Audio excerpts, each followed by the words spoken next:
옛날 아주 먼 옛날에 산세가 험하기로 소문난 고개 너머에 작은 마을이 하나 자리 잡고 있었습니다.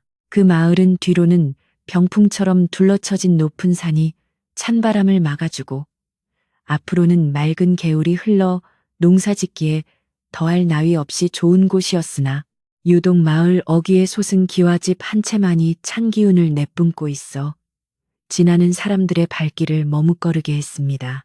그 집은 마을에서 제일 가는 부자라는 최 부자네 집이었는데 곳간에는 쌀가마니가 천장에 닿을 듯 쌓여 있고 마당에는 기름진 닭과 돼지가 넘쳐났지만 집 안에는 늘 서슬퍼런 냉기가 감돌아 하인들조차 숨을 죽이고 걸어 다녀야만 했습니다. 그 냉기의 중심에는 성질이 불같고 욕심이 덕지덕지 붙은 시어머니 최 씨가 버티고 앉아 며느리를 잡고 있었으니 그 집 담장 너머로 들리는 소리라고는 며느리의 한숨 소리와 시어머니의 호통 소리뿐이었습니다. 이 집의 며느리 연화는 본래 인근 마을에서 마음씨 곱기로 소문난 처녀였으나 집안이 기울어 입 하나라도 덜고자 최 부자네로 시집을 오게 되었습니다. 연화는 새벽닭이 울기도 전에 일어나 얼음장 같은 물에 손을 담가 밥을 짓고 밤이 깊어 삼경이 지날 때까지 바느질을 하며 하루도 편히 허리를 펴본 적이 없었습니다. 그녀의 손은 거친 무명천처럼 트고 갈라져 피가 배어나오기 일쑤였지만 시어머니 앞에서는 아픈 내색 한 번 하지 않고 묵묵히 제 할 일을 다 해냈습니다. 그러나 아무리 쓸고 닦고 정성을 다해도 시어머니 최 씨의 눈에는 차지 않았는데 그것은 연하가 일을 못해서가 아니라 혼인한 지 10년이 넘도록 대를 이을 자식을 낳지 못했기 때문이었습니다. 최 씨는 아침 문안 인사를 받는 자리에서부터 아이 못 낳는 며느리는 밥값도 못하는 식충이라며 모진 말을 퍼붓곤 했습니다. 최 씨의 아들이자 연화의 남편인 만석은 허우대는 멀쩡하였으나 성정이 유약하고 제어미의 치마폭에 쌓여 사는 위인이었습니다. 그는 연화가 억울하게 구박을 받을 때에도 따뜻한 말 한마디 건네기는커녕 제 어미의 눈치를 보며 슬그머니 자리를 피하거나 술타령이나 하며 밖으로 나돌기 일쑤였습니다.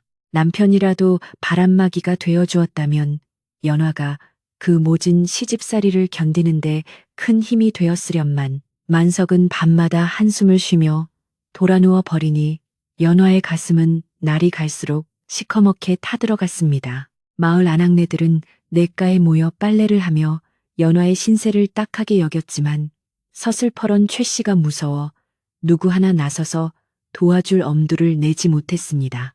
그렇게 연화는 넓은 기와집 안에서 철저히 고립된 채 눈물로 베개릿을 적시는 날들을 보내야만 했습니다. 그러던 어느 해 늦가을 찬바람이 문풍지를 거세게 흔들던 날이었습니다. 그날은 최 부자네 조상의 제삿날이라 연화는 며칠 전부터 장을 보고 음식을 장만하느라 눈코 뜰 새 없이 바빴습니다. 제수용품은 흠 하나 없는 것으로 골라야 한다며 최 씨가 어찌나 깐깐하게 구는지 배 하나를 고르는 데에도 십리박 장터까지 다녀와야 했습니다. 연화는 퉁퉁 부은 다리를 이끌고 부엌에서 전을 부치고 탕국을 끓이며 정성을 다했지만 최 씨는 부엌 문지방을 넘나들며 감시의 눈초리를 거두지 않았습니다.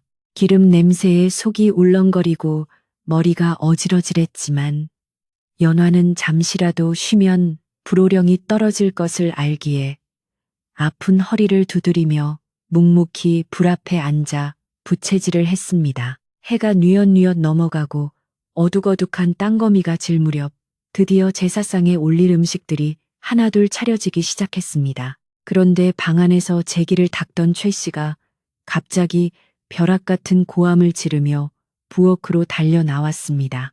최 씨의 손에는 연화가 정성껏 깎아 올린 밤이 들려 있었는데 그녀는 다짜고짜 그 밤을 연화의 얼굴을 향해 집어던지며 악을 썼습니다. 밤 깎는 솜씨가 투박하여 조상을 모시는 정성이 부족하다는 것이 이유였으나 사실은 그냥 며느리가 꼴보기 싫어 트집을 잡은 것이나 다름없었습니다. 딱딱한 밤에 이마를 맞은 연화는 억울함에 눈물이 핑 돌았지만 행여나 큰 소리가 나면 집안에 누가 될까봐 입술을 깨물며 바닥에 엎드려 잘못을 빌었습니다. 하지만 최 씨의 분노는 거기서 그치지 않고 10년 묵은 체증을 다 쏟아내듯 연화의 가슴에 비수를 꽂는 말들을 쏟아내기 시작했습니다. 최 씨는 마당이 떠나가라 소리를 지르며 내년이 들어오고부터 우리 집안에 되는 일이 하나도 없다느니 재수없는 년이 들어와 대가 끊기게 생겼다느니 하며 온갖 저주를 퍼부었습니다. 급기야 최 씨는 부엌 한 구석에 놓인 물동이를 발로 차 엎어버리며 물도 고여 있으면 썩는데 내년 뱃속은 어찌 그리 말라비틀어졌기에 소식 한 번이 없느냐며 며느리의 가장 아픈 상처를 후벼 팠습니다. 그 소리에 놀란 하인들이 방문을 빼꼼히 열고 내다보았지만 최 씨의 기세에 눌려 다시 문을 닫고 숨죽일 뿐이었습니다. 방 안에 있던 남편 만석이 소란스러운 소리에 밖으로 나왔지만 그는 엎드려 우는 아내를 일으켜 세우기는커녕 곰방대를 입에 문 채 먼 산만 바라보았습니다.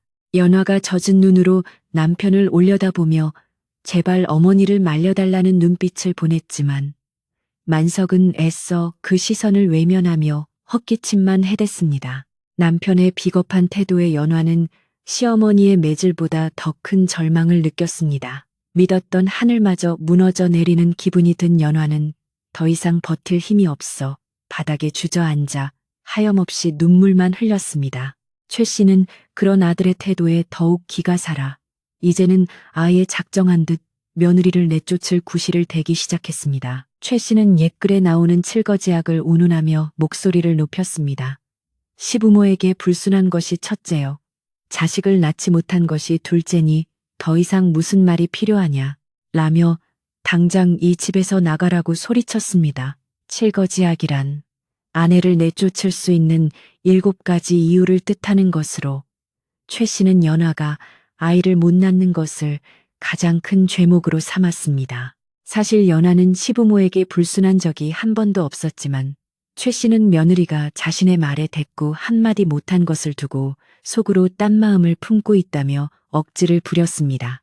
자식을 낳지 못한 죄인이라는 말에 연화는 가슴이 미어지는 듯 했지만 그것이 쫓겨날 이유가 된다는 사실에 억장이 무너졌습니다. 연화는 최 씨의 바짓가랑이를 붙잡고 애원했습니다. 어머니, 제가 더 잘하겠습니다. 한 번만 용서해 주십시오. 갈 곳 없는 몸이 이 밤중에 어디로 간단 말입니까? 하며 눈물로 호소했지만 최 씨는 매정하게 며느리의 손을 뿌리쳤습니다. 내 눈에 흙이 들어가기 전에는 네가 이 집 귀신이 되는 꼴은 못 본다. 당장 내 짐을 싸서 나가거라. 최 씨의 목소리는 서리빨처럼 차가웠고 그 눈에는 일말의 동정심도 보이지 않았습니다. 10년을 하루같이 모신 시어머니에게서 돌아온 것은 따뜻한 위로가 아닌 차가운 문전박대였으니 연화의 서러움은 하늘을 찌르고도 남음이 있었습니다. 그때 마침 하늘도 연화의 슬픔을 아는지 맑던 밤하늘에 먹구름이 몰려오더니 굵은 빗방울이 후두둑 떨어지기 시작했습니다. 찬바람이 찬란히 불어와 마당에 낙엽을 쓸어가고 처마 밑에 풍경이 요란하게 울려댔습니다. 고운 날씨에도 아랑곳하지 않고 최 씨는 하인들을 시켜 연화의 짐을 밖으로 내던지게 했습니다. 낡은 보따리 하나와 해진 신발 한 켤레가 흙바닥에 뒹굴었고 연화는 비를 맞으며 멍하니 그 모습을 바라보았습니다. 10년 세월이 고작 저 보따리 하나로 남았다는 사실이 믿기지 않아 연화는 넋이 나간 사람처럼 빗속에 서 있었습니다. 만석은 그제야 어미의 눈치를 보며 슬금슬금 다가와 연화에게 작은 목소리로 말했습니다. 일단 친정에 가 있어. 내 나중에 어머님 화가 풀리면 대러리 갈 테니. 그러나 그 말은 누가 들어도 지키지 못할 빈말에 불과했습니다. 연화는 남편의 비겁한 변명에 대꾸할 가치조차 느끼지 못하고 그저 싸늘한 눈빛으로 그를 한번 쏘아보았습니다. 그 눈빛에 담긴 원망과 체념을 읽은 만석은 찔끔하여 뒷걸음질 쳤고 다시는 연화의 눈을 마주치지 못했습니다. 연화는 흙탕물에 젖은 보따리를 주워들고 천천히 몸을 돌렸습니다. 더 이상 이곳에 미련을 두는 것은 자신을 더욱 비참하게 만들 뿐이라는 것을 깨달았기 때문입니다. 대문 밖으로 나가는 연화의 발걸음은 천근만근 무거웠습니다. 한 발자국 뗄 때마다 지난 10년간의 고생이 파노라마처럼 스쳐 지나갔습니다. 시집 오던 날 꽃가마 타고 들어왔던 이 대문을 이제는 죄인처럼 쫓겨나 나가는 신세가 되다니 기가 막힐 노릇이었습니다. 빗줄기는 점점 굵어져 장대비가 되어 쏟아졌고 연화의 옷은 순식간에 흠뻑 젖어 살에 달라붙었습니다. 뼛속까지 스며드는 한기보다 더 시린 것은 사람에 대한 배신감과 앞날에 대한 막막함이었습니다. 뒤에서 대문이 쾅 하고 닫히는 소리가 들려왔고 그 소리는 마치 연화와 이 집의 인연이 완전히 끊어졌음을 알리는 신호탄과도 같았습니다. 어두운 밤길을 재촉하며 연화는 어디로 가야 할지 몰라 망연자실했습니다. 친정 부모님은 이미 돌아가신 지 오래고 오라비 내외가 살고 있지만 넉넉지 못한 형편에 출가외인인 자신이 돌아가면 집만 될 것이 뻔했습니다. 게다가 소박맞아 쫓겨난 딸이라는 소문이 나면 조카들의 혼사길마저 막힐까 두려워 차마 친정 쪽으로 발길을 돌릴 수가 없었습니다. 마을 어귀의 당산나무 아래에 잠시 몸을 피한 연화는 쏟아지는 빗소리에 섞여 서럽게 통곡했습니다. 세상 천지에 몸 하나 누일 곳 없는 자신의 처지가 너무나 처량하여 울음소리는 빗소리를 뚫고 멀리 멀리 퍼져나갔습니다. 그 시각 따뜻한 아랫목에 앉은 최 씨는 알턴이가 빠진 듯 시원하다며 콧노래를 흥얼거렸습니다. 진작 내보냈어야 할 것을 내가 너무 마음이 약해서 데리고 있었던 게지 하며 스스로를 합리화하고 며느리가 나간 자리에 어떤 여자를 새로 들일까 궁리하느라 여념이 없었습니다. 만석은 빗소리가 거슬리는지 이불을 머리끝까지 뒤집어 쓰고 잠을 청하려 했지만 쫓겨난 아내의 젖은 뒷모습이 자꾸만 눈앞에 어른거려 쉽게 잠들지 못했습니다. 그러나 그 역시 날이 밝으면 어미의 성화에 못 이겨 새장가들 꿈을 꾸게 될 위인임을 알기에 그의 죄책감은 그저 하룻밤의 잠꼬대처럼 가벼운 것이었습니다. 빗속을 헤매던 연화는 정처 없이 걷다 보니 어느새 마을을 벗어나 산길로 접어들게 되었습니다. 칠흑 같은 어둠 속에서 들짐승의 울음소리가 들려왔지만 연화는 무서움도 잊은 채 그저 발길 닿는 대로 걸었습니다. 살아야겠다는 생각보다는 차라리 이대로 산속에서 쓰러져 흙으로 돌아가는 편이 낫겠다는 생각이 들 정도로 그녀의 마음은 황폐해져 있었습니다. 거친 나뭇가지가 얼굴을 스치고 돌부리에 걸려 넘어져 무릎이 깨져도 아픔조차 느껴지지 않았습니다. 오직 가슴속에 맺힌 응어리만이 뜨겁게 타오르며 차가운 빗물과 뒤섞여 흘러내렸습니다. 얼마나 걸었을까? 연화의 눈앞에 희미한 불빛 하나가 아른거렸습니다. 그것은 마치 도깨비불처럼 보이기도 하고 누군가가 켜놓은 호롱불 같기도 했습니다. 기진맥진한 연화는 헛것이 보이는가 싶어 눈을 비벼보았지만 불빛은 여전히 그 자리에서 깜빡이며 그녀를 부르는 듯했습니다. 지칠 대로 지친 몸을 이끌고 불빛을 향해 한 걸음 한 걸음 다가가 보니 그것은 고개 넘어 이웃마을 어귀에 있는 작은 암자의 불빛이었습니다.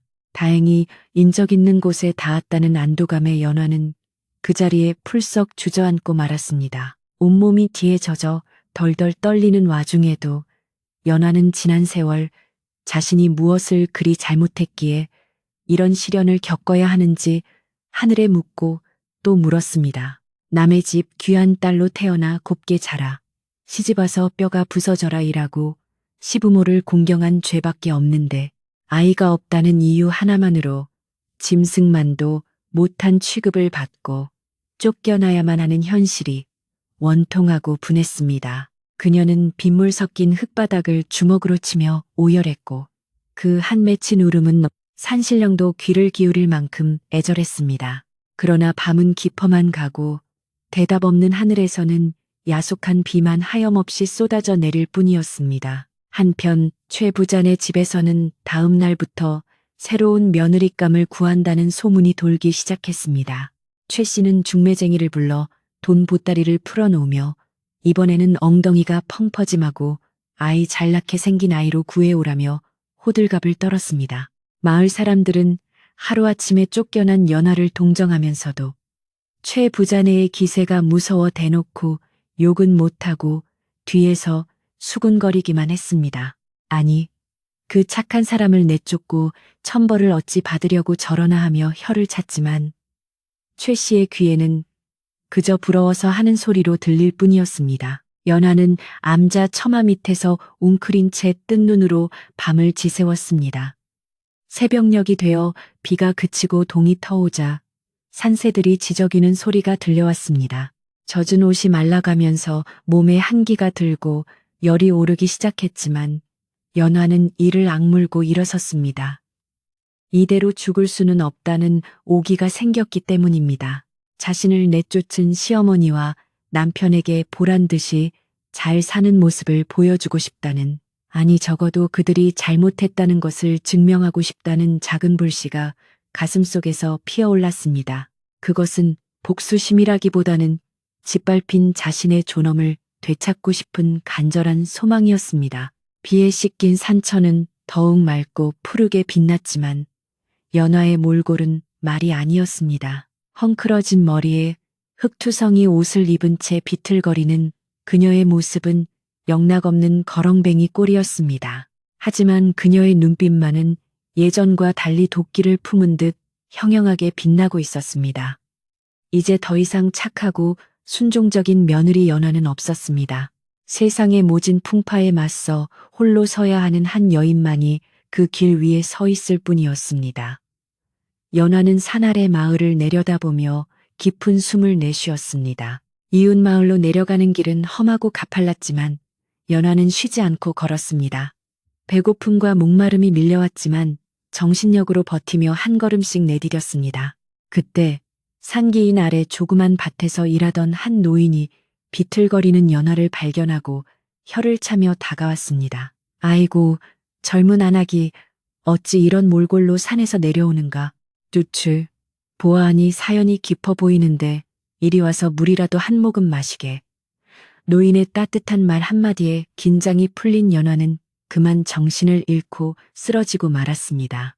노인은 깜짝 놀라 연화를 업고 자신의 집으로 뛰기 시작했습니다. 이것이 연화에게 찾아올 새로운 운명의 시작이 될 줄은 아무도 몰랐습니다. 연화가 다시 눈을 떴을 때는 낯선 천장이 눈에 들어왔고 코끝에는 은은한 한약 냄새와 구수한 숭늉 냄새가 감돌고 있었습니다. 몸을 일으키려 했으나 천근만근 무거워 손가락 하나 까딱할 수 없었는데 방문이 조용히 열리더니 머리가 하얗게 센 할머니 한 분이 들어와 연화의 이마에 물수건을 올려주었습니다. 할머니는 인자한 미소를 지으며 이제야 정신이 드는가 보네. 꼬박 사흘을 알아누워 있었어. 라고 말하며 따뜻한 미음을 떠먹여 주었습니다. 연화는 그제야 자신이 빗속에서 쓰러졌던 기억을 떠올리며 이곳이 이승인지 저승인지 분간이 가지 않아 멍하니 할머니를 바라보았습니다. 따뜻한 미움이 목을 타고 넘어가자 비로소 굳었던 몸이 녹아내리는 듯했고 살았다는 안도감과 함께 뜨거운 눈물이 뺨을 타고 흘러내렸습니다. 이곳은 연화가 쓰러졌던 산민마을에서 가장 덕막 높기로 소문난 박대감의 집 사랑채였습니다. 박대감은 일찍이 부인을 여의고 슬하에 자식도 없이 홀로 지내며 마을 사람들에게 베풀기를 좋아해 인심을 얻고 있는 점잖은 선비였습니다. 연화를 발견하고 업고 온 노인은 바로 박대감 댁의 행랑아범이었고 박대감은 빗속에 쓰러진 여인이 딱하여 아무것도 묻지 않고 의원을 불러 정성껏 치료해 주도록 했던 것이었습니다. 연화는 자신의 처지를 생각하니 남의 집 신세를 지는 것이 염치 없어 몸이 조금 나아지자마자 떠나려 했으나 박대감은 몸이 성해질 때까지는 아무 걱정 말고 쉬라며 엄하게 만류했습니다. 그 따뜻한 배려의 연화는 갈 곳 없는 자신의 처지를 한탄하며 다시 주저앉을 수밖에 없었습니다. 며칠이 지나 기운을 차린 연화는 밥값이라도 해야겠다는 생각에 부엌일을 거들기 시작했습니다. 처음에는 하인들이 말렸으나 연화는 솜씨 좋게 나물을 무치고 국을 끓여내어 모두의 입맛을 사로잡았습니다. 최 부자네 집에서 10년간 층층시야 시집살이를 하며 익힌 맵고 짠 솜씨가 아니라 재료 본연의 맛을 살린 담백하고 깊은 맛의 박대감조차 감탄을 금치 못했습니다. 연화의 손길이 닿는 곳마다 집안은 윤기가 흐르고 정돈되어 갔으며 칙칙했던 호라비의 집안에 온기가 돌기 시작했습니다. 하인들도 부지런하고 마음씨 고운 연화를 따르며 그녀가 이 집에 계속 머물기를 내심 바라고 있었습니다. 어느 날 저녁 박대감은 연화를 사랑방으로 불렀습니다. 정갈하게 차려입은 박대감은 연화에게 조심스럽게 그동안의 사연을 물었습니다. 연화는 차마 입이 떨어지지 않았으나 은인의 물음을 외면할 수 없어 눈물을 삼키며 자초지종을 털어놓았습니다. 아이를 낳지 못해 칠거지약으로 쫓겨난 여인이라는 사실을 말할 때는 고개를 들 수조차 없었지만 박대감은 묵묵히 듣고만 있었습니다. 연화의 이야기가 끝나자 박대감은 긴 한숨을 내쉬며 자식은 하늘이 점지해주는 것이지 사람의 힘으로 어찌할 수 있는 것이 아닌데 참으로 모진 사람들이 구려라며 연화를 위로했습니다. 그 말 한마디에 연화는 지난 10년의 서름이 씻겨 내려가는 듯한 위로를 받았습니다. 박대감은 연화에게 조심스럽게 청혼을 했습니다. 내 비록 나이도 있고 부족한 사람이지만 그대와 함께 남은 생을 의지하며 살고 싶소. 자식이야 있어도 그만 없어도 그만이니 그저 서로 말동무나하며 오순도순 사는 것이 어떻겠소. 박대감의 진심 어린 눈빛에 연화는 가슴이 벅차올랐지만 아이를 낳지 못하는 죄인이라는 생각에 선뜻 대답하지 못했습니다. 그러나 박대감은 재차 그녀의 손을 잡으며 과거의 상처는 잊고 새롭게 시작하자고 간곡히 설득했습니다. 결국 연화는 박대감의 따뜻한 마음을 받아들이기로 결심하고 두 사람은 마을 사람들의 축복 속에 조촐하게 혼례를 올렸습니다. 화려한 꽃가마도 요란한 잔치도 없었지만 정화수 한 그릇 떠놓고 서로를 위하는 마음만은 그 누구보다 깊고 진했습니다. 연화가 박대감의 안주인이 되자 집안은 더욱 활기가 넘쳤습니다. 연화는 타고난 부지런함으로 집안 대소사를 알뜰히 살폈고 박대감의 의복과 식사를 정성껏 챙겼습니다. 박대감 또한 연화를 귀하게 여겨 바틀이나 험한 일은 손도 대지 못하게 하고 틈만 나면 좋은 글귀를 읽어주거나 경치 좋은 곳을 구경시켜 주었습니다. 전 남편 만석에게서는 받아보지 못한 다정함과 존중을 받으며 연화의 얼굴에는 점차 그늘이 걷히고 화색이 돌기 시작했습니다. 마을 사람들은 박대감이 늑복이 터져 선녀 같은 부인을 얻었다며 부러워했고 두 사람의 금슬은 날이 갈수록 깊어만 갔습니다. 연화는 비로소 사람답게 사는 것이 무엇인지 깨달으며 지난날의 악몽에서 서서히 벗어나고 있었습니다. 한편 고개 넘어 최 부자네 집안은 연화가 떠난 후 하루도 조용할 날이 없었습니다. 최 씨는 며느리를 내쫓은 뒤 보란듯이 새 며느리를 들이려 했으나 생각만큼 쉽지 않았습니다. 이미 최 씨의 표독스러운 성질과 멀쩡한 며느리를 쫓아냈다는 소문이 인근 고을까지 파다하게 퍼져 웬만한 집안에서는 딸을 주려 하지 않았기 때문입니다. 중매쟁이들이 몇 군데 혼처를 가져오긴 했으나 하나같이 집안이 기울었거나 흠이 있는 처자들 뿐이었습니다. 최 씨는 우리 집안이 어떤 집안인데 이런 자리를 가져오느냐며 중매쟁이들에게 소금을 뿌려 내쫓기 일쑤였고 그럴수록 최 부자네의 악명은 더욱 높아만 갔습니다. 아들 만석은 어미의 성화에 못 이겨 맞선을 보러 다녔지만 마음은 콩밭에 가 있었습니다. 밤마다 쫓겨난 연화가 꿈에 나타나 잠을 설치기 일쑤였고 술로 허전함을 달래다 보니 몸만 축나고 있었습니다. 그는 연화가 끓여주던 구수한 된장국 맛을 그리워하며 하인들이 차려오는 밥상을 엎어버리곤 했습니다. 집안 꼴이 말이 아니게 돌아가자 최 씨는 더욱 조바심이 났습니다. 대를 잇는 것이 지상 과제인 최 씨에게 아들이 시름시름 앓는 모습은 견딜 수 없는 고통이었습니다.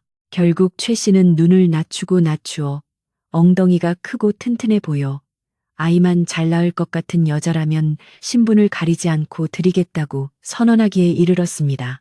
그러던 중 읍내 주막에서 일하던 한 여자가 최 씨의 눈에 들어왔습니다. 이름은 춘심이라 하였는데 목소리가 걸걸하고 덩치가 산만하여 힘께나 쓰게 생긴 여자였습니다.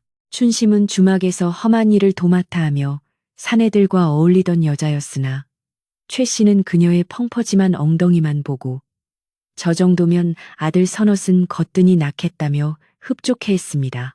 주변 사람들은 출신이 천하고 행실이 바르지 못하다며 말렸으나 최 씨는 귀를 막고 막대한 돈을 지불하고 춘심을 며느리로 맞아들였습니다. 만석은 춘심의 거친 말투와 투박한 생김새가 마음에 들지 않았지만 어미의 고집을 꺾을 수 없어 울며 겨자 먹기로 혼례를 올렸습니다. 새 며느리 춘심이 들어온 날부터 최 부자네 집은 다른 의미로 시끄러워졌습니다. 춘심은 연화와는 정반대로 시어머니 최 씨의 말에 꼬박꼬박 말대꾸를 하는 것은 예사여 힘들다며 밥 짓는 일을 하인에게 미루고 낮잠을 자거나 맛있는 것만 챙겨 먹기 일쑤였습니다. 최 씨가 호통을 치면 춘심은 더 큰 목소리로 돈 주고 사왔으면 귀하게 대접해야지 어디서 종년 부리듯 하느냐며 대들었습니다. 기가 센 최 씨조차 춘심의 막무가내 태도에는 혀를 내두를 지경이었습니다. 게다가 춘심은 만석을 쥐 잡듯 잡아 만석은 제 집 안방에서도 눈치를 보며 쭈그리고 앉아 있어야 했습니다. 최 씨는 속이 부글부글 끓었지만 혹여나 춘심이 뱃속에 아이라도 가졌을까봐 함부로 내쫓지도 못했습니다. 그녀는 밤마다 정화수를 떠놓고 제발 아들 하나만 점지해 주십시오라고 빌면서도 한편으로는 얌전하고 순종적이었던 연화를 내쫓은 것을 조금씩 후회하기 시작했습니다. 하지만 자존심 센 최 씨는 그런 마음을 들키지 않으려 더욱 표독스럽게 굴었습니다. 마을 사람들이 모인 곳에 가면 새 며느리가 힘이 장사라 집안일도 잘하고 곧 좋은 소식이 있을 것 같다며 침이 마르도록 거짓 자랑을 늘어놓았습니다.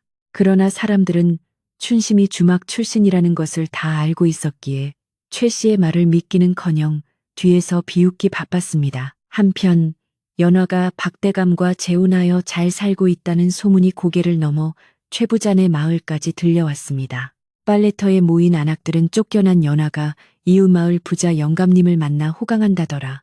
얼굴이 꽃처럼 피어났다더라 하며 수군거렸습니다. 이 소식을 전해 들은 최 씨는 배가 아파 견딜 수가 없었습니다. 그녀는 하인들 앞에서는 아이도 못 낳는 성녀를 데려간 놈이나 거기 붙어 사는 년이나 똑같지 두고 봐라. 몇 달 못 가서 쫓겨날 게 뻔하다라며 악담을 퍼부었습니다. 만석 또한 그 소식을 듣고 씁쓸한 표정을 지었지만 옆에서 춘심이 눈을 부라리며 밥상을 내오라고 소리치는 바람에 딴 생각을 할 겨를이 없었습니다. 계절이 바뀌어 산천에 봄꽃이 만발할 무렵 박대감의 집에는 평화로운 나날이 계속되었습니다.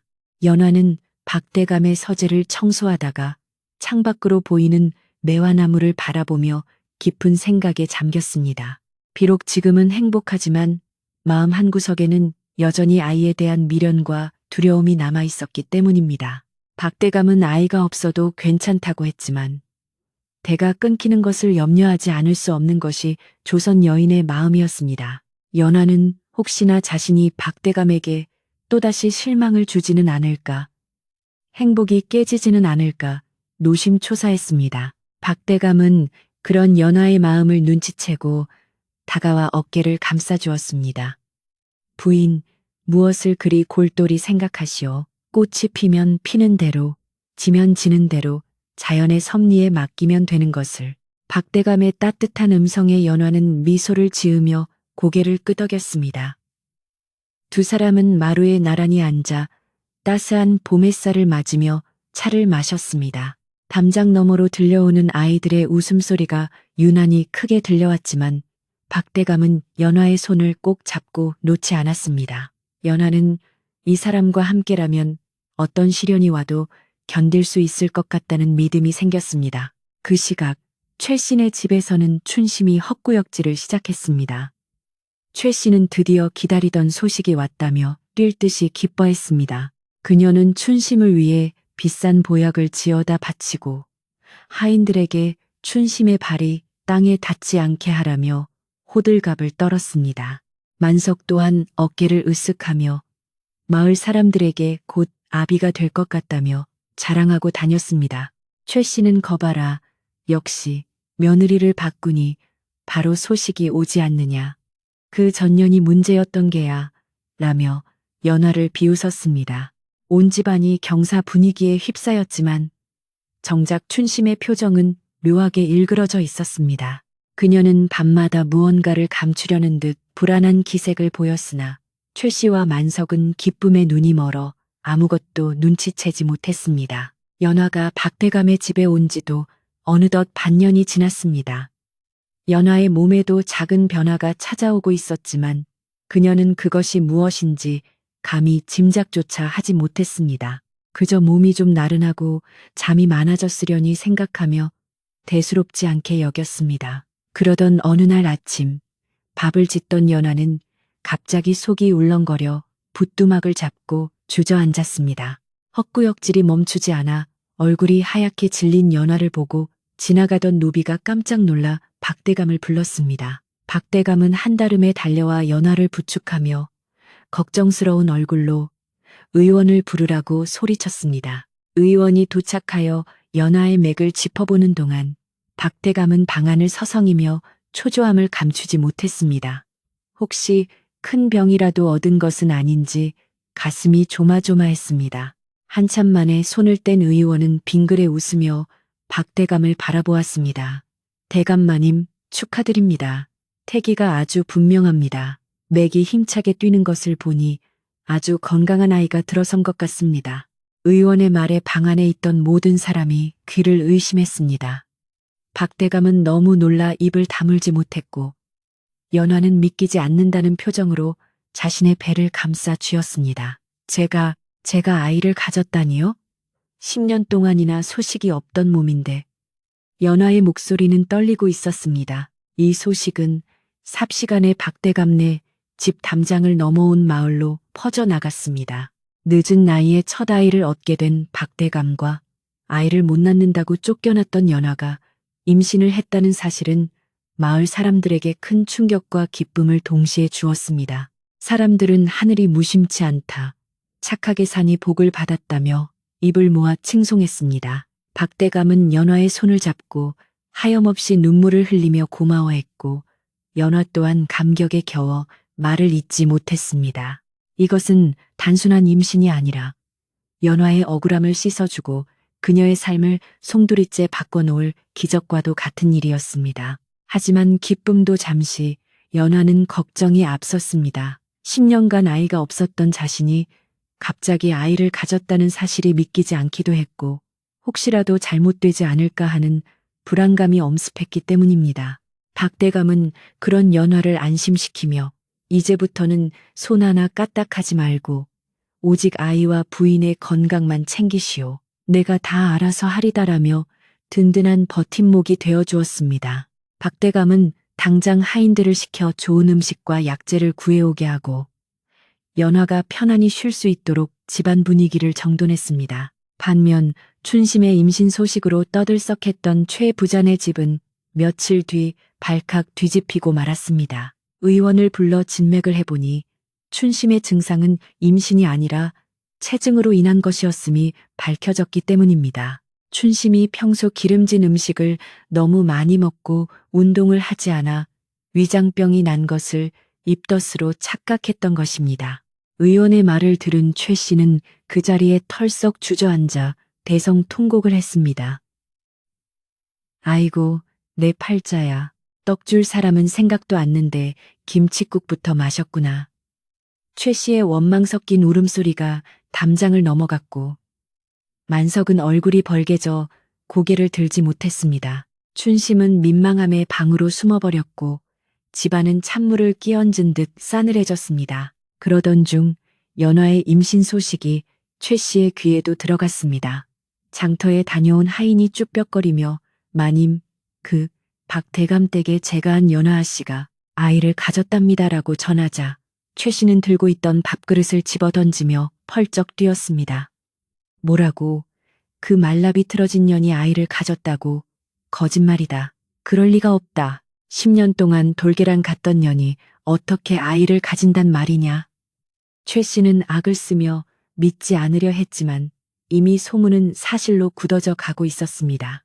최 씨의 가슴 속에는 질투와 분노, 그리고 알 수 없는 두려움이 독버섯처럼 피어오르기 시작했습니다. 달이 차오를수록 연화의 배는 남들보다 훨씬 빠르게 불러왔습니다. 보통의 산모들보다 배가 유난히 크고 둥글어 보는 사람들마다 혹시 쌍둥이가 아니냐며 덕담을 건넸습니다.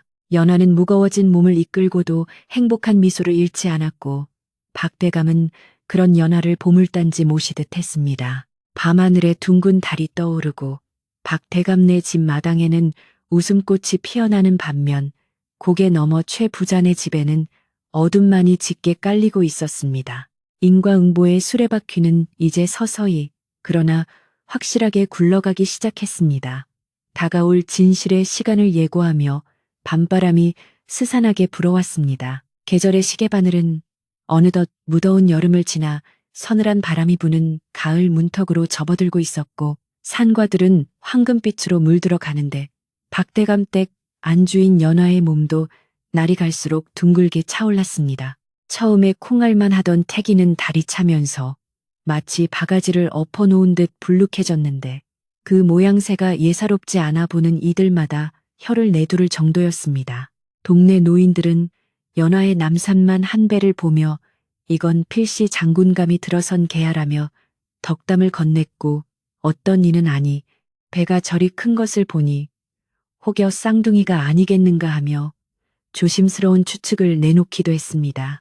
연화는 몸이 천근만근 무거워져 거동조차 힘들었지만 뱃속에서 힘차게 발길질을 해대는 아이의 태동을 느낄 때마다 입가에 번지는 미소를 감출 수 없었습니다. 박대감은 행여나 부인이 넘어지기라도 할까봐 마당에 깔린 작은 돌멩이 하나까지 직접 골라내며 정성을 쏟았고 좋은 음식과 귀한 약재는 묻지도 따지지도 않고 들여왔습니다.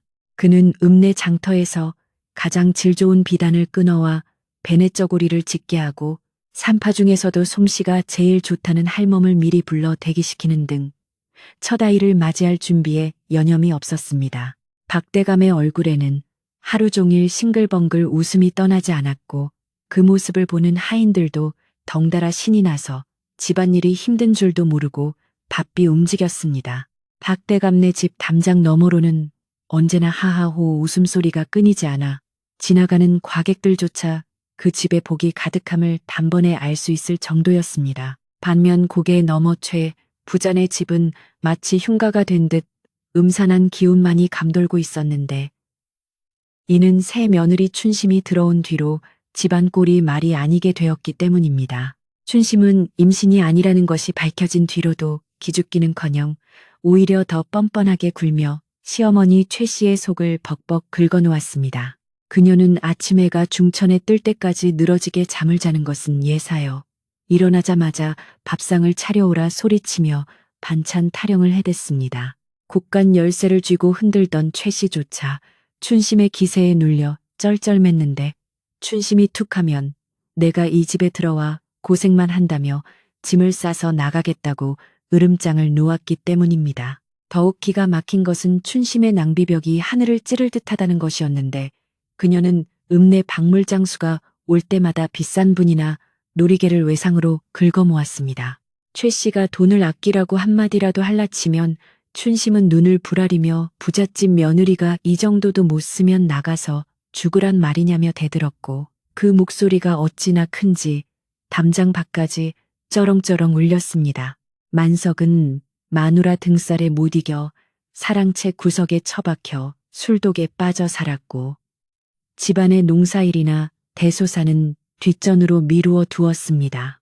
주인이 게으르니 하인들도 덩달아 요령을 피우기 시작했고 기름지던 최 부자네 논밭에는 잡풀만이 무성하게 자라나기 시작했습니다. 가을 추수가 시작되었지만 최 부자네 곳간은 예전처럼 쌀가마니가 그득히 쌓이지 않았고 흉년이 든 것도 아닌데 소출이 반으로 줄어들었습니다. 소작인들은 만석이 관리를 소홀히 한 탓이라며 수군거렸고 걷어들인 곡식조차 춘심이 밤마다 몰래 빼돌려 친정으로 보내거나 장터에 내다 팔아 비단 옷을 해입는 통에 남아나는 것이 없었습니다. 최 씨는 줄어드는 재산을 보며 가슴을 쳤지만 이미 며느리에게 길을 뺏겨 이러지도 저러지도 못하는 신세가 되었습니다. 그녀는 밤마다 조상의 위패를 붙잡고 내가 무슨 죄를 지어 이런 며느리를 들였는가 하며 통곡했지만 그것은 모두 자업자 득인 것을 누구를 탓할 수도 없었습니다. 그러던 어느 날 최 씨가 장터에 나갔다가 우연히 박대감네 마을 사람들을 마주치게 되었습니다. 그들은 최 씨를 보고 짐짓 모른 척 하려 했으나 최 씨가 먼저 다가와 말을 걸었습니다. 자네들 마을은 별일 없는가? 라고 묻는 최 씨의 목소리에는 남의 불행을 바라는 신보가 깔려 있었습니다. 그러자 한 나낙이 콧방귀를 뀌며 대답했습니다. 별일이요? 경사도 그런 경사가 없지요. 박대감댁 연화 씨 배가 남산만해져서 곧 출산을 앞두고 있는데 의원 말로는 쌍둥이라지 뭡니까? 집안에 복덩이가 굴러들어왔다며 난리가 났습니다. 그 말을 들은 최 씨의 얼굴은 순식간에 흑빛으로 변하고 말았습니다. 최 씨는 부들부들 떨리는 손을 감추며 억지로 웃음을 지어 보이려 했지만 입꼬리가 경련하듯 파르르 떨렸습니다. 그게 무슨 소리인가? 그녀는 10년 동안 아이를 못 낳은 성녀인데 갑자기 쌍둥이라니 말이 되는가? 필시 헛배가 불렀거나 뱃속에 몹쓸 병이 든 게지 라며 애써 부정하려 들었습니다. 하지만 안악들은 그런 최 씨를 비웃으며 무슨 소리입니까? 박대감님이 용한 의원을 몇이나 불러 진맥했는데 아주 건강한 아이들이라고 했답니다. 아마 전 시댁에서 마음고생하느라 아이가 안 생겼던 모양이지요. 라고 택기를 박았습니다. 최 씨는 더 이상 서 있지 못하고 도망치듯 장터를 빠져나왔지만 귓가에는 안악들의 비웃음 소리가 쟁쟁하게 울렸습니다. 집으로 돌아온 최 씨는 분통이 터져 밥 한술 뜨지 못하고 자리에 눕고 말았습니다. 쫓아낸 며느리가 제가하여 보란듯이 아이를, 그것도 쌍둥이를 가졌다는 사실은 최 씨의 자존심을 송두리째 무너뜨리는 일이었습니다. 그녀는 이불을 뒤집어 쓰고 그럴 리가 없다. 절대 그럴 리가 없다라고 주문을 외듯 중얼거렸지만 상상 속에서 연화의 행복한 미소가 떠나지 않아 괴로움에 몸부림쳤습니다. 만석이 퇴근하여 방문을 열자 최 씨는 베개를 집어던지며 내 놈이 병신이라 아이를 못 낳은 것을 엄한 며느리만 잡았구나 라며 악을 썼습니다. 영문을 모르는 만석은 어리둥절하여 멍하니 서 있을 뿐이었습니다. 어머니의 발작적인 고함에 자초지종을 듣게 된 만석은 그 자리에 주저앉아 망연자실한 표정을 지었습니다. 연화가 아이를 가졌다는 소식은 그에게도 큰 충격이었는데 그것은 자신이 남자 구실을 못한 것이 아니라 연화에게 문제가 있었다고 믿어왔던 10년의 세월이 송두리째 부정당하는 순간이었기 때문입니다. 만석은 춘심이 싸질러 놓은 난장판 같은 집안 꼴을 둘러보며 정갈하고 따뜻했던 연화와의 시절을 사무치게 그리워했습니다. 그는 후회와 미련이 뒤섞인 감정에 휩싸여 그날 밤새도록 술을 퍼마시며 꺼이꺼이 울었지만 떠나간 버스는 다시 돌아오지 않는 법이었습니다. 소문은 춘심의 귀에도 들어갔고 춘심은 기가 막히다는 듯 콧방귀를 뀌었습니다. 아이 낳는 게 뭐 대수라고 유세를 떤다냐. 낳아봐야 아는 거지. 나오다 죽을지 어찌 알아? 라며 입에 담지 못할 악담을 퍼부었습니다. 하지만 춘심 또한 내심 불안함을 느꼈는데 만약 연화가 건강한 아이를 낳고 자신이 끝내 아이를 못 낳는다면 이 집안의 재산이 어디로 갈지 모른다는 얄팍한 계산 때문이었습니다. 춘심은 최 씨에게 어머니 저쪽 집길을 꺾어야 우리 집에 아이가 들어섭니다. 무당이라도 불러 굿이라도 해야 하는 거 아닙니까? 라며 부추겼고 최 씨는 지푸라기라도 잡는 심정으로 고개를 끄덕였습니다. 그날부터 최 부자네 집담장 안에서는 구판이 벌어지고 징소리와 괭과리 소리가 요란하게 울려 퍼졌습니다. 무당은 작두를 타고 칼춤을 추며 동쪽에서 오는 귀신을 막아야 한다느니 전 며느리의 저주를 풀어야 한다느니 하며 헛소리를 늘어놓았고 최 씨는 쌈짓돈을 털어 굿판에 쏟아부었습니다. 마을 사람들은 저 집이 드디어 미쳐 돌아가는구나 하며 혀를 찾고 시끄러운 소리에 잠을 설친 이웃들의 원성만 높아졌습니다. 하지만 아무리 구슬하고 빌어도 최 부잔의 곡간은 비어만 갔고 춘심의 뱃속은 여전히 잠잠하기만 했습니다. 이는 하늘이 내린 벌을 인간의 얕은 꾀로 피하려 한 어리석음의 소치였습니다. 한편 박대감네 집에서는 출산 준비가 막바지에 이르렀습니다. 연화의 배는 이제 터질 듯이 부풀어 올라 혼자서는 몸을 뒤척이기도 힘들 정도가 되었고 밤마다 다리에 쥐가 나 잠을 이루지 못했습니다. 박대감은 밤새 연화의 다리를 주물러주며 조금만 참으시오. 곧 예쁜 아이들을 만날 수 있을 것이오라고 위로했습니다. 연화는 고통 속에서도 남편의 따뜻한 손길에 의지하며 마음을 다잡았습니다. 어느 날 밤 연화는 꿈을 꾸었는데 오색 찬란한 구름을 타고 황룡 3마리가 품 안으로 날아드는 꿈이었습니다. 꿈에서 깨어난 연화가 박대감에게 이를 알리자 박대감은 무릎을 치며 이것은 필시 큰 인물이 태어날 태몽이다 라며 기뻐했습니다. 출산 예정일이 다가오자 박대감은 집안 하인들에게 금주령을 내리고 몸가짐을 바르게 하도록 엄명했습니다. 대문에는 금줄을 칠 준비를 해두고 부엌에서는 미역국을 끓일 솥을 닦아놓는 등 만반의 준비를 갖추었습니다. 마을 사람들도 연화의 순산을 기원하며 절에 가서 기도를 올리거나 정화수를 떠놓고 빌어주는 등 온 마을이 한마음으로 새 생명의 탄생을 기다렸습니다. 박대감네 집 마당에 심어진 감나무에는 붉게 익은 감들이 주렁주렁 매달려 풍요로움을 더했고 처마 및 제비집에서도 새끼 제비들이 힘차게 날갯짓을 하며 생명의 기운을 뿜어냈습니다. 최 씨는 연화가 언제 아이를 낳나 감시하기 위해 하인을 시켜 박대감네 집 근처를 기웃거리게 했습니다. 하인이 돌아와 마님, 연화 씨 배가 정말 집채만 합디다. 오늘 내일 하는 것 같습니다. 라고 보고하자 최 씨는 질투심에 눈이 멀어 손톱을 물어뜯었습니다. 그녀는 두고 보자 내년이 과연 무사히 나을 수 있을지, 낳더라도 어디 병신 같은 거나 나오겠지 라며 저주를 퍼부었지만 가슴 한구석에는 불안한 예감이 검은 먹구름처럼 밀려들었습니다. 만약 연화가 떡두꺼비 같은 아들을 낳는다면 자신은 천하의 몹쓸 시어머니가 되어 평생 손가락질을 받으며 살아야 한다는 공포가 엄습해왔습니다. 마침내 운명의 밤이 찾아왔습니다.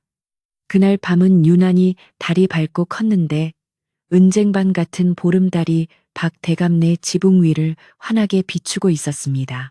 저녁상을 물리고 난 뒤 연화에게 갑자기 진통이 찾아왔습니다. 처음에는 허리가 끊어질 듯 아프더니 이내 배를 쥐어짜는 듯한 통증이 주기적으로 밀려오기 시작했습니다. 박대감은 서둘러 산파를 부르고 안방 아랫목에 자리를 폈습니다. 산파 할멈이 들어와 연화의 상태를 살피더니 대감마님, 물을 끓이시고 문을 닫으십시오. 오늘 밤 안에 아이가 나올 것입니다. 라고 말했습니다.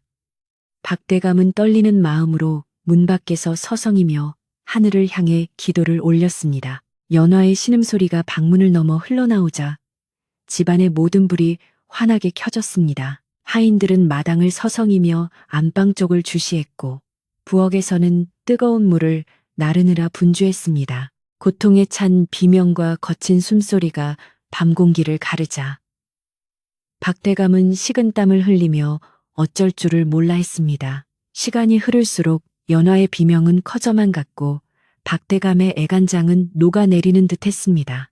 제발, 제발 무사하기만을.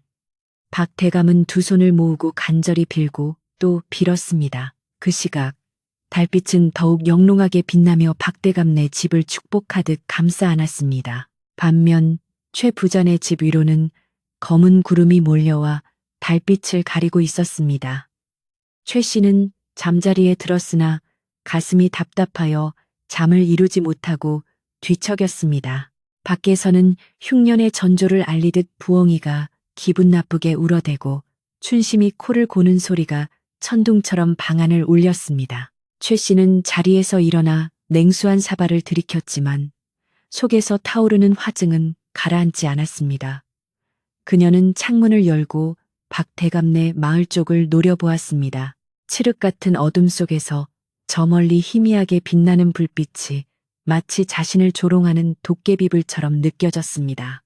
최 씨는 문틀을 움켜쥐며 제발 잘못되어라, 제발 이라고 뇌까렸지만 그것은 패배자의 비겁한 독백에 불과했습니다. 새벽닭이 울기 직전 연화의 진통은 절정에 달했습니다. 산파는 연화의 손을 꼭 잡고 힘을 주시오. 아기 머리가 보입니다. 조금만 더, 조금만 더 라고 독려했습니다. 연화는 정신이 혼미해지는 와중에도 아이를 살려야겠다는 일념 하나로 젖먹던 힘까지 짜냈습니다. 땀으로 범벅이 된 머리카락이 얼굴에 달라붙고 입술이 터져 피가 흘렀지만 그녀는 멈추지 않았습니다. 지난 10년간의 서름, 아이 없는 여인이라 손가락질 받던 고통, 쫓겨나던 밤의 차가운 빗물, 그 모든 것을 씻어내기 위한 마지막 사투였습니다. 그리고 마침내 세상의 고요를 깨트리는 우렁찬 울음소리가 터져 나왔습니다. 응애 응애 하지만 울음소리는 하나가 아니었습니다.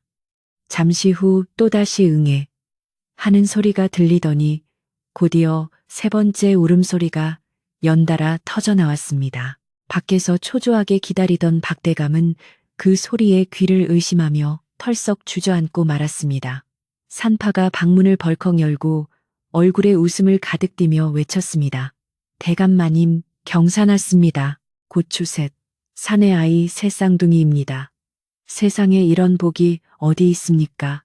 박대감은 감격에 겨워 새 쌍둥이라니 하며 말을 잇지 못하고 엉엉 소리내어 울었습니다. 그 울음은 기쁨의 눈물이자 연하의 고통을 보상받는 환희의 눈물이었습니다. 박대감네 집 담장을 넘어 퍼진 새 쌍둥이의 울음소리는 고요한 새벽 산천을 깨웠고 마치 하늘이 그들의 탄생을 알리는 팡파르처럼 웅장하게 울려 퍼졌습니다. 마당에 있던 하인들은 얼싸안고 춤을 추었고 동네 개들도 덩달아 짖어대며 축하했습니다. 그러나 이 경사스러운 소식이 바람을 타고 고개를 넘어 최 부자네 집에 닿았을 때 그것은 그들에게 사형 선고와도 같은 소식이 될 것이었습니다. 이제 날이 밝으면 온 세상이 이 기적 같은 이야기를 알게 될 것이고 진실의 비달에 거짓된 자들은 설 곳을 잃게 될 운명이었습니다. 새 쌍둥이의 우렁찬 울음소리가 박대감댁 담장을 넘어 온 마을에 퍼져나가자 새벽잠을 설친 마을 사람들은 너나 할 것 없이 밖으로 뛰쳐나와 경사를 축하했습니다. 마치 기다렸다는 듯이 동쪽 하늘에서 붉은 해가 솟아오르며 박대감네 기와지붕을 황금빛으로 물들였고 대문에는 붉은 고추와 푸른 솔가지가 꽂힌 금줄이 당당하게 내걸렸습니다. 아이를 낳지 못해 소방 맞았던 연하가 하나도 둘도 아닌 셋을, 그것도 모두 건장한 사내 아이를 순산했다는 소식은 삽시간에 전설처럼 번져나갔습니다. 사람들은 이것이야말로 하늘이 내린 복이다. 착한 사람은 복을 받고 악한 사람은 벌을 받는다는 옛말이 하나도 틀리지 않다며 입을 모아 칭송했습니다. 박대감은 너무나 기쁜 나머지 국간 문을 활짝 열고 마을 잔치를 벌이라 명했고 하인들은 떡을 치고 돼지를 잡느라 쉴 새 없이 바빴습니다. 반면 고개 넘어 최 부자네 집은 마치 초상집 같은 분위기에 휩싸였습니다. 아침상을 받던 최 씨는 마을 안악들이 떠드는 소리에 밥숟가락을 떨어뜨리고 말았는데 연화가 새 쌍둥이를 낳았다는 소식이 마치 날벼락처럼 귓전을 때렸기 때문입니다. 최 씨는 거짓말이다. 그럴 리가 없다. 10년 동안이나 소식이 없던 돌계란 같은 년이 어떻게 하루아침에 셋을 낳는단 말이냐. 라며 악을 쓰고 상을 뒤집어 엎었습니다. 국그릇이 깨지고 반찬이 사방으로 튀었지만 최 씨의 분노는 가라앉지 않았습니다. 그녀는 자신의 눈으로 확인하기 전에는 절대로 믿을 수 없다며 머리에 띠를 두르고 만석의 손을 잡아 끌었습니다. 가자, 가서 내 눈으로 똑똑히 봐라. 분명 남의 씨를 받아왔거나 어디서 주워온 아이들일 게다. 최 씨의 눈은 광기로 번들거렸습니다. 만석은 가기 싫어 버텼으나 어머니의 서슬 퍼런 고집을 꺾을 수 없어 도살장에 끌려가는 소처럼 터덜터덜 따라 나섰습니다. 사실 만석의 마음 속에도 의구심과 함께 알 수 없는 패배감이 자리 잡고 있었습니다. 10년간 연하와 살면서 아이가 없었던 것이 정말 자신의 탓일지도 모른다는 두려움이 엄습해 왔기 때문입니다. 하지만 최 씨는 그런 아들의 마음은 아랑곳하지 않고 씩씩거리며 고갯마루를 넘었습니다. 길을 가던 마을 사람들은 최 씨 모자의 살기등등한 모습을 보고 슬금슬금 피하며 수군거렸습니다. 저 사람들도 무슨 행패를 부리려고 저러나 남의 잔칫집에 재를 뿌리러 가는 게지하며 혀를 찼습니다. 박대감네 집 앞은 이미 축하하러 온 인파로 북적이고 있었습니다. 사람들은 갓 태어난 새 쌍둥이의 건강함을 칭송하며 연하와 박대감에게 덕담을 건네느라 여념이 없었습니다. 그때 최 씨가 군중을 헤치고 나타나 대문을 쾅쾅 두드리며 고래고래 소리를 질렀습니다. 이 문 열어라. 연하 인연 당장 나와라. 내년이 감히 우리 집안을 능멸하고 여기서 떵떵거리고 사느냐. 갑작스러운 소란의 잔칫집 분위기는 순식간에 찬물을 끼얹은 듯 조용해졌습니다. 사람들은 최 씨의 표독스러운 얼굴을 보며 경악했고 아이 울음소리에 섞여 들려오는 욕설에 눈살을 찌푸렸습니다. 박대감이 의관을 정제하고 점잖게 대문 밖으로 나오자 최 씨는 삿대질을 하며 달려들 기세였습니다. 대감, 당신도 속았소. 저녀는 10년 동안 우리 집에서 아이를 못 낳아 쫓겨난 성녀요. 칠거지약으로 내친 여자가 어떻게 아이를 낳는단 말이오? 분명 딴 놈의 씨를 받았거나 거짓말을 하는 게 틀림없소. 최 씨의 말은 상식 밖이었고 듣는 이들의 얼굴을 화끈거리게 만들었습니다. 그러나 박대감은 눈 하나 깜짝하지 않고 차분한 목소리로 대꾸했습니다. 부인, 말씀 삼가시오. 하늘이 보고 있고 땅이 듣고 있소. 내 집사람이 낳은 아이들은 내 핏줄이 분명하고 의원과 산파가 다 증명하였소. 남의 경사에 와서 억지를 부리는 것은 무슨 신보여. 최 씨는 박대감의 위험에 잠시 주춤했지만 이미 이성을 잃은 상태라 물러서지 않았습니다. 증거를 대시오. 그 아이들이 당신 핏줄이라는 증거를 내 눈으로 직접 보기 전에는 못 믿겠소. 라며 마당 안으로 밀고 들어오려 했습니다. 그때 안방 문이 열리고 산후조리를 하던 연화가 머리에 수건을 두른 채 핏기 없는 얼굴로 밖을 내다보았습니다. 연화의 품에는 포대기에 쌓인 새 아이가 안겨 있었고 옆에는 산파가 든든하게 지키고 있었습니다. 연화는 떨리는 목소리지만 단호하게 말했습니다. 어머니, 아니 최 씨, 부인, 여기 아이들이 있습니다. 제 배 아파 낳은 아이들입니다. 무엇이 의심스러워 여기까지 오셨습니까? 연화가 보여준 아이들은 누가 봐도 박대감을 쏙 빼닮은 이목구비를 하고 있었습니다. 갓 태어난 핏덩이들이지만 눈매며 코가 박대감의 판박이었고 우렁차게 울어대는 소리는 건강 그 자체였습니다. 최 씨는 아이들을 보자마자 말문이 막히고 다리가 풀리는 것을 느꼈습니다. 아이들이 건강하다는 사실보다 더 충격적인 것은 그 아이들이 만석과는 전혀 닮지 않았다는 점이 아니라 연하가 아이를 낳을 수 있는 몸이었다는 사실이 명백하게 증명되었기 때문입니다. 마을 사람들은 웅성거리기 시작했습니다. 저것 봐, 아이들이 박대감이랑 똑같이 생겼네. 그럼 10년 동안 아이가 없었던 건 연화 탓이 아니었네. 군중 속에서 마을의 가장 연로한 어른이 지팡이를 짚고 나와 쩌렁쩌렁한 목소리로 호통을 쳤습니다. 보시오, 최 씨 부인, 자네 며느리가 10년 동안 아이를 못 낳았다 했지? 그런데 여기 와서 1년 만에 셋을 낳았네. 밭이 나빠서가 아니라 씨가 부실해서 싹이 안 튼 것을 애굼은 바탐만 하고 쫓아냈으니 천벌을 받을 일이 아닌가. 노인의 말은 전곡을 찌르는 비수와 같았습니다. 그 자리에 있던 모든 사람의 시선이 일제히 만석에게로 쏠렸습니다. 만석은 얼굴이 홍당무처럼 붉어져 고개를 들 수 없었고 쥐구멍이라도 있으면 숨고 싶은 심정이었습니다. 사람들은 이제 대놓고 수군거리며 비웃기 시작했습니다.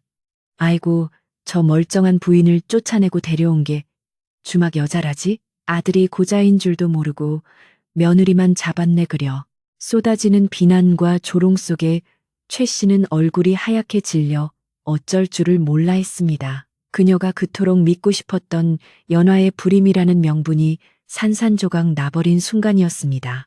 최 씨는 마지막 발악으로 아니다. 전연이 요사스러운 술수를 부린 게다라고 소리쳤지만 그 목소리에는 힘이 없었고 공허하게 허공을 맴돌 뿐이었습니다. 박대감은 하인들에게 눈짓을 주어 최 씨 모자를 밖으로 내보내라 명했습니다. 하인들이 다가와 최 씨와 만석을 밀어내자 최 씨는 바닥에 주저앉아 땅을 치며 통곡했습니다. 아이고, 내 팔자야.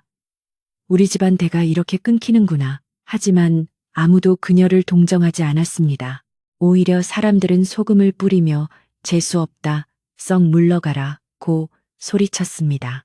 만석은 어머니를 부축할 생각도 못하고 혼자 도망치듯 인파 속을 빠져나갔고 최 씨는 헝클어진 머리를 한 채 기어코 쫓겨나고 말았습니다. 화려했던 기와집 마님 최 씨의 위신은 땅에 떨어졌고 그녀가 쌓아올린 거짓된 자존심은 흙탕물 속에 처박혔습니다. 쫓겨난 최 씨가 비틀거리며 집에 돌아왔을 때 집안은 난장판이 되어 있었습니다. 새 며느리 춘심이 진보다리를 싸놓고 마당에 앉아 있었기 때문입니다. 춘심은 최 씨를 보자마자 대뜸 소리를 질렀습니다. 들으셨소? 저쪽 집은 쌍둥이를 낳았다는데 이 집 아들은 씨가 말랐다면서요? 나도 속았소. 멀쩡한 줄 알고 시집왔더니 고자라니. 내 청춘 물어내시오. 춘심은 그동안 참아왔던 불만을 터뜨리며 집안의 집기를 집어 던졌습니다. 최 씨는 기가 막혀 내년이 미쳤구나. 어디서 행패냐. 라고 맞섰지만 이미 춘심은 이 집안에 볼 일이 없다는 듯 표독스럽게 대들었습니다. 만석은 방구석에 처박혀 이불을 뒤집어 쓰고 귀를 막았습니다. 마당에서는 고부간의 싸움 소리가 담장을 넘어갈 정도로 요란하게 울려 퍼졌습니다. 춘심은 내 위자료라도 받아야 나가겠소. 곳간 열쇠 내놓으시오. 라며 최 씨의 옷고름을 잡고 흔들었습니다. 평소 같으면 하인들을 시켜 내쫓았을 최 씨였지만 기력이 다한 데다 마음의 충격이 너무 커서 춘심을 당해낼 재간이 없었습니다. 결국 최 씨는 장롱 깊숙이 숨겨두었던 폐물을 꺼내 춘심에게 던져주며 제발 나가달라고 사정해야 하는 처지가 되었습니다. 춘심은 폐물을 챙기자마자 뒤도 돌아보지 않고 대문을 나섰습니다. 나가면서 대문에 침을 뱉으며 더러운 집구석 망해버려라 라고 저주를 퍼붓는 것도 잊지 않았습니다. 춘심이 떠난 집안은 폭풍이 휩쓸고 간 듯 고요했지만 그 고요함은 평화가 아닌 폐허의 적막함이었습니다. 최 씨는 마루에 멍하니 앉아 텅 빈 마당을 바라보았습니다. 며느리를 둘이나 내쫓고 얻은 것이라곤 아들의 불임이라는 치욕스러운 진실과 텅 빈 곳간 그리고 마을 사람들의 손가락질 뿐이었습니다. 반면 박대감네 집은 밤이 깊도록 잔치 분위기가 이어졌습니다. 연화는 따뜻한 아랫목에서 새 아이에게 젖을 물리며 세상에서 가장 행복한 미소를 지었습니다. 박대감은 연화의 곁을 지키며 부인 고생 많았소. 이제 우리에게는 꽃길만 남았소. 라며 연화의 손을 꼭 잡았습니다. 새 쌍둥이는 배불리 젖을 먹고 사근사근 잠이 들었고 그 평온한 숨소리는 연화의 가슴 속 깊은 상처를 어루만져 주었습니다. 창밖에는 보름달이 환하게 떠올라 이 아름다운 가족을 축복하고 있었습니다. 마을 사람들은 늦은 밤까지 술잔을 기울이며 연화의 승리와 최 씨의 몰락을 안주 삼아 이야기꽃을 피웠습니다. 사필 귀정이지 암 그렇고 말고 사람들은 입을 모아 말했습니다. 박대감네 집 굴뚝에서는 하얀 연기가 피어올라 밤하늘로 흩어졌고 그것은 마치 연화의 지난 애군이 모두 날아가 버리는 듯한 모습이었습니다. 연화는 잠든 아이들의 얼굴을 하나하나 어루만지며 자신을 지켜준 하늘과 박대감에게 감사 기도를 올렸습니다. 이제 그녀는 더 이상 쫓겨난 며느리가 아니라 복을 불러온 여인이자 새 아이의 자랑스러운 어머니였습니다. 그날 밤, 최 씨는 뜬 눈으로 밤을 지새웠습니다.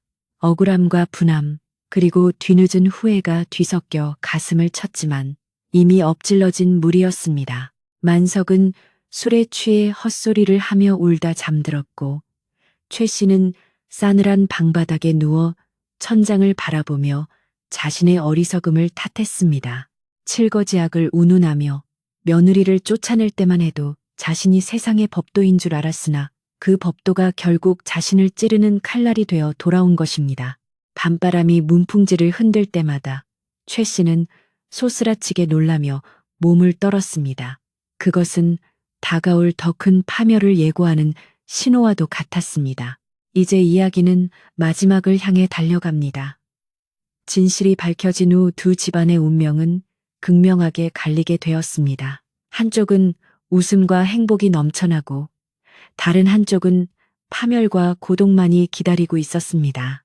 인과응보의 결말이 어떻게 맺어질지, 그리고 연하가 마지막으로 찾은 평화는 어떤 모습일지, 다음 이야기에서 모든 것이 갈무리 될 것입니다. 밤은 깊어가고 이야기의 끝자락이 보이기 시작합니다. 진실이 밝혀진 그날 이후 마을의 공기는 완전히 뒤바뀌고 말았습니다. 박대감네 집대 문턱은 축하 인사를 전하러 오는 사람들의 발길로 다를 지경이 되었으나 고개 넘어 최 부자네 집대문은 굳게 닫힌 채 정막만이 감돌았습니다. 마을 사람들은 냇가에 모여 빨래를 하거나 정자나무 아래 쉴 때면 어김없이 최신의 이야기를 안주 삼아 올렸습니다. 씨가 말라 비틀어진 것은 며느리가 아니라 그 집 아들이었다지? 글쎄, 칠거지약 운운하며 쫓아낼 때는 언제고 이제 와서 피눈물을 흘린다니 꼴 좋다라는 비웃음 섞인 말들이 바람을 타고 최신의 집 담장을 넘어 들어갔습니다. 그 소리를 들을 때마다 최씨는 방구석에 처박혀 이불을 뒤집어 쓰고 귀를 틀어막았지만 가슴을 후벼 파는 수치심은 막을 길이 없었습니다. 최씨의 집안은 춘심이 한바탕 휩쓸고 지나간 뒤로 급격히 기울기 시작했습니다. 곳간 열쇠를 쥐고 있던 최씨가 정신을 놓다시피 하고 몸져눕자 집안 살림은 엉망진창이 되었습니다. 마당에는 낙엽이 쌓이고 자풀이 무성하게 자라나는데도 아무도 치우려 하지 않았고 기와지붕 위에는 까마귀 떼만 날아와 불길하게 울어댔습니다. 그 많던 하인들도 주인의 기세가 꺾이고 살림이 궁색해지자 하나둘 짐을 싸서 도망치거나 다른 집으로 팔려갔습니다. 망해가는 집구석에 있어봤자 굶어 죽기 딱 좋다며 침을 뱉고 떠나는 하인들의 등 뒤에 대고 최 씨는 악담을 퍼부었지만 공허한 메아리만 돌아올 뿐이었습니다. 더욱 기가 막힌 것은 아들 만석의 행태였습니다. 자신이 아이를 낳을 수 없는 몸이라는 사실이 만천하에 드러나자 만석은 그 수치심을 견디지 못하고 완전히 엇나가고 말았습니다. 그는 낮에도 술에 취해 비틀거렸고 밤이면 읍내 투전판을 기웃거리며 가산을 탕진하기 시작했습니다. 내 인생이 이렇게 된 건 다 어머니 탓이요. 멀쩡한 연하를 내쫓지만 않았어도 내가 이 꼴은 안 당했을 거 아니오. 만석은 술만 취하면 최 씨에게 행패를 부리고 세간을 때려 부수었습니다. 최 씨는 그런 아들을 말리기는커녕 제 발등을 찍고 가슴을 치며 통곡하는 것 외에는 할 수 있는 일이 없었습니다. 계절이 두 번 바뀌어 다시 찬바람이 불어올 무렵 최 부자네 곳간은 바닥을 드러내고 말았습니다. 만석이 노름비주로 논밭 문서를 하나씩 넘기더니 급기야는 조상 대대로 내려오던 선산까지 팔아넘겼다는 소식이 들려왔습니다. 빚쟁이들이 대문 앞에 진을 치고 돈 내놓으라며 소리를 질러대자 최 씨는 부들부들 떨며 안방 깊숙이 숨어야만 했습니다. 호화롭던 비단 이불은 빚쟁이들의 손에 찢겨 나갔고 윤기 흐르던 장독대는 박살이나 마당에 뒹굴었습니다. 한때 마을 제일 가는 부자로 떵떵거리던 위세는 온데간데없고 이제는 끼니를 걱정해야 하는 처참한 신세로 전락하고 만 것입니다. 어느 눈 내리는 밤 최 씨네 집 대문에는 매매라는 종이가 붙었습니다. 결국 살던 집마저 빚잔치로 넘어가고 최 씨와 만석은 쫓겨나는 신세가 되었습니다. 최 씨는 다 떨어진 옷가지 몇 개를 챙겨들고 대문 밖을 나서며 뒤를 돌아보았습니다. 평생을 호령하며 살았던 기와집이 이제는 남의 손에 넘어갔다는 사실에 억장이 무너져 내렸습니다. 아이고, 조상님들 뵐 면목이 없구나. 내가 귀신에 홀렸지. 어찌 복덩이를 발로 차고 화를 자초했는가. 최 씨는 땅을 치며 후회의 눈물을 흘렸지만 그 눈물은 너무나 늦은 참회였습니다. 마을 사람들은 쫓겨나는 그들을 보며 혀를 찼지만 누구 하나 따뜻한 밥 한 덩이 건네는 이가 없었습니다. 인심 좋던 마을 사람들이 이토록 냉정하게 돌아선 것은 그동안 최 씨가 쌓아온 악업이 그만큼 깊었기 때문입니다. 그렇게 최 씨와 만석은 정처 없는 떠돌이 신세가 되어 마을을 떠났습니다. 소문에 의하면 두 모자는 읍내 장터 구석에서 구걸을 하다가 만석은 술병으로 객사하고 최 씨는 미치광이가 되어 거리를 헤매다 비참한 최후를 맞이했다고 합니다. 칠거지약을 들먹이며 며느리를 잔인하게 내쫓았던 시어머니와 아내를 지켜주지 못하고 비겁하게 숨었던 남편의 말로는 이토록 처참했습니다. 마을 사람들은 이를 두고 남의 눈에 눈물 내면 제 눈에는 피눈물이 난다는 말이 딱 맞다며 자식 교육과 사람 대하는 도리에 대해 다시금 되새기곤 했습니다. 최 부자네가 멸문지화를 당한 이야기는 권선징악의 본보기로 오랫동안 사람들의 입에 오르내렸습니다. 한편 악인들이 사라진 마을에는 진정한 평화가 찾아왔습니다. 박대감네 집에서는 새 쌍둥이가 무럭무럭 자라나 집안을 웃음꽃으로 가득 채웠습니다.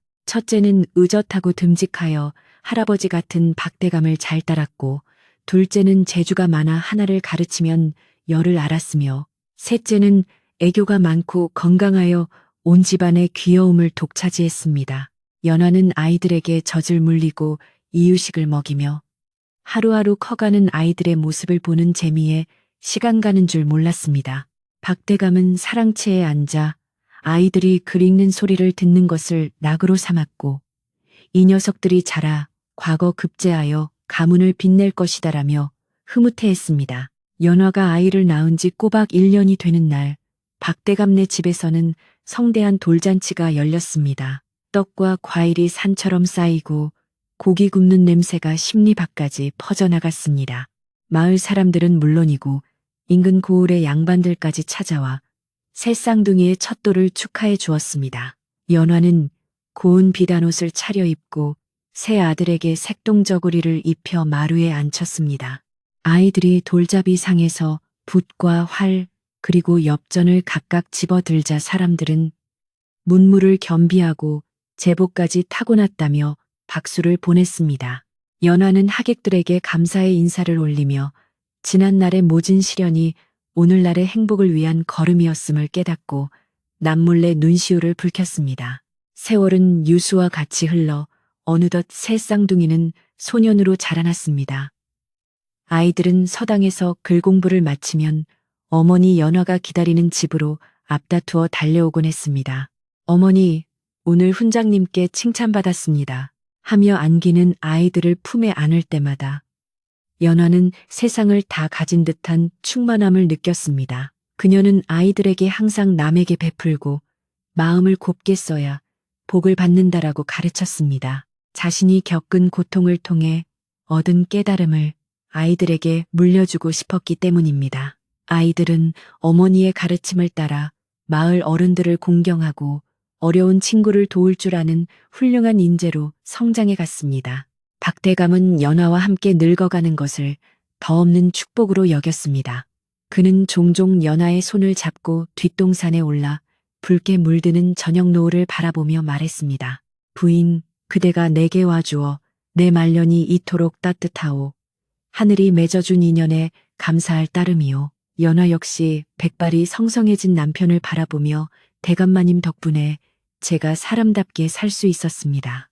죽는 날까지 이 은혜 잊지 않고 모시겠습니다. 라고 화답했습니다. 두 사람의 모습은 마치 한 폭의 그림처럼 아름다웠고 마을 젊은이들에게는 부부의 정이 무엇인지를 보여주는 귀감이 되었습니다. 어느 해 봄날 연화는 팻마루에 앉아 바느질을 하다가 문득 대문 밖을 지나가는 늙은 거린을 보게 되었습니다. 행색이 남루하고 허리가 굽은 노파였는데 어딘가 낯이 익어 자세히 보니 다름 아닌 옛 시어머니 최 씨와 닮아 보였습니다.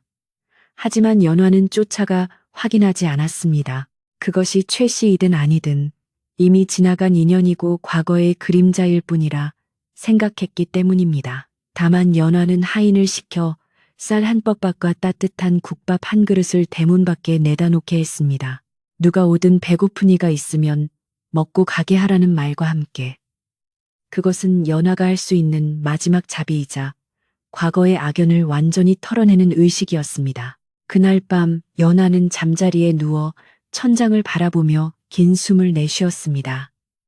밖에서는 봄비가 보슬보슬 내리고 아랫목에서는 남편과 아이들이 곤히 잠들어 있었습니다. 규칙적으로 들리는 가족들의 숨소리가 빗소리와 어우러져 평온한 자장가처럼 들렸습니다. 연화는 지난 세월 겪었던 모진 풍파와 서러움이 봄눈 녹듯 사라지고 가슴 속에는 따뜻한 온기만이 가득 차오르는 것을 느꼈습니다. 이제 다 되었다. 참으로 긴 여행이었으나 결국 제자리를 찾았구나. 연화는 혼잣말을 속삭이며 미소를 지었습니다. 연화는 잠든 새 아들의 이불을 덮어주며 아이들의 머리를 하나하나 쓰다듬었습니다. 첫째의 듬직한 이마, 둘째의 영리한 눈매, 셋째의 부드러운 뺨을 만지며 그녀는 다시 한번 다짐했습니다. 이 아이들이 자라 세상에 나아가면 부디 남을 해하지 않고 덕을 베푸는 사람이 되게 해달라고, 그리고 어떤 시련이 와도 꺾이지 않는 단단한 마음을 갖게 해달라고 마음속으로 기도했습니다. 방 안 가득 퍼지는 은은한 모과 향기처럼 연화의 사랑은 가족들을 포근하게 감싸 안았습니다. 이제 이야기는 끝을 맺으려 합니다. 억울하게 쫓겨났던 여인 연화는 착한 마음씨와 인내심으로 결국 큰 복을 받았고 욕심과 아집으로 똘똘 뭉쳤던 최 씨 집안은 스스로 파멸을 자초하여 역사 속으로 사라졌습니다. 세상사 굽이굽이 험한 일이 많다 하여도 결국 바른 마음을 가진 자가 승리하고 행복을 찾는다는 이 평범한 진리는 변하지 않는 법입니다. 오늘 밤 이 이야기를 들으시는 여러분의 꿈자리에도 연화가 느꼈던 그 따뜻하고 평온한 행복이 깃들기를 바랍니다. 밤이 깊었습니다. 산새들도 둥지를 찾아 잠들고 마을의 불빛도 하나둘 꺼져갑니다. 연화네 집 사랑방에서 흘러나오는 글 읽는 소리도 잦아들고 세상은 고요한 잠에 빠져듭니다. 여러분도 이제 무거운 짐일랑 내려놓고 편안하고 깊은 잠에 드시길 바랍니다. 내일 아침에는 더욱 밝고 희망찬 해가 떠오를 테니까요. 옛날 아주 먼 옛날 마음 착한 연화가 살았더랍니다. 그리고 그녀는 오래오래 행복하게 살았답니다. 안녕히 주무세요.